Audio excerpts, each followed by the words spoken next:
आप देख रहे हैं डार्क स्टोरीज। आज की कहानी है जंगल चुड़ैल। चलिए बढ़ते हैं आज की कहानी की ओर। एक दिन की बात है। ठंड का समय था, घना कोहरा छाया था। सारे लोग जल्दी कार्यालय का काम खत्म करके घर की तरफ निकल रहे थे।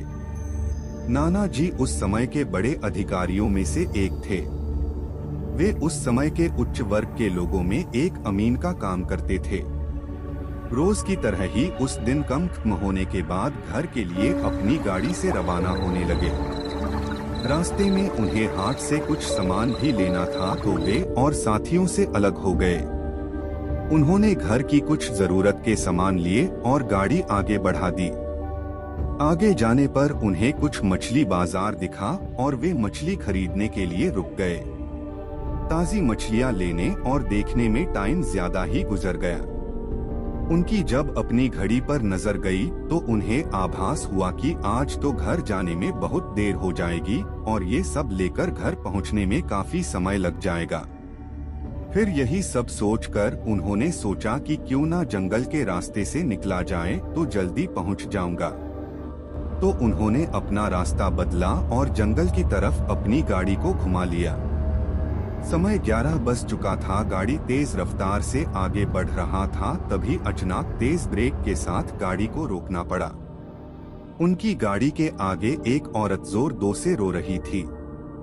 उन्होंने सोचा इस वीराने में ये औरत क्या कर रही है। उन्हें लगा कि कोई मजदूर की पत्नी होगी जो नाराज होकर घर छोड़कर जंगल में भाग आई है। तो उन्होंने उससे पूछा कि यहाँ जंगल में तुम क्या कर रही हो, लेकिन उसने कोई जवाब न देकर और जोर से रोने लगी।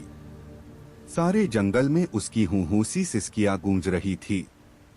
फिर नाना जी ने पूछा तुम्हारा घर कहाँ है, लेकिन वो कुछ भी ना बोली।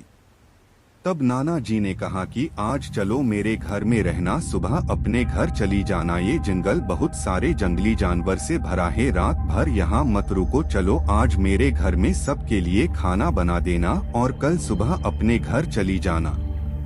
उसने ये सुना तो झट से तैयार हो गई और गाड़ी में पीछे की सीट पर बैठ गई। सिर में बड़ा सा घूंघट डालने की वजह से उसका चेहरा छिपा हुआ था।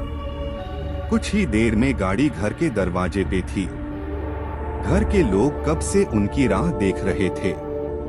गाड़ी रुकते ही पापा ने पूछा आज तो बहुत देर हो गई और सारे लोग आ भी चुके हैं। तब उन्होंने सारी बातें अपनी माँ को बताई और कहा कि आज खाना इससे बनवा लो, कल सुबह ये अपने घर चली जाएगी।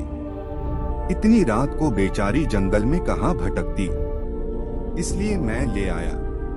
पर पापा को कुछ संदेह हो रहा था कि कहीं चोर तो नहीं है, रात को सोने के बाद या खाना बनाते समय कहीं घर के सामान ही चुरा कर ना ले जाए। पर बेटे की बात को कैसे माना करती। उन्होंने उस औरत को कहा देखो आज तो मैं रख ले रही हूँ, लेकिन कल सुबह होते ही यहाँ से चली जाना और जाओ रसोई में ये सामान उठा कर ले जाओ और खाना बना दो। उसने फिर से जवाब नहीं दिया, बस हूँ की आवाज बाहर आई और वो सारा सामान लेकर माँ के पीछे बहुत दूर चल दी।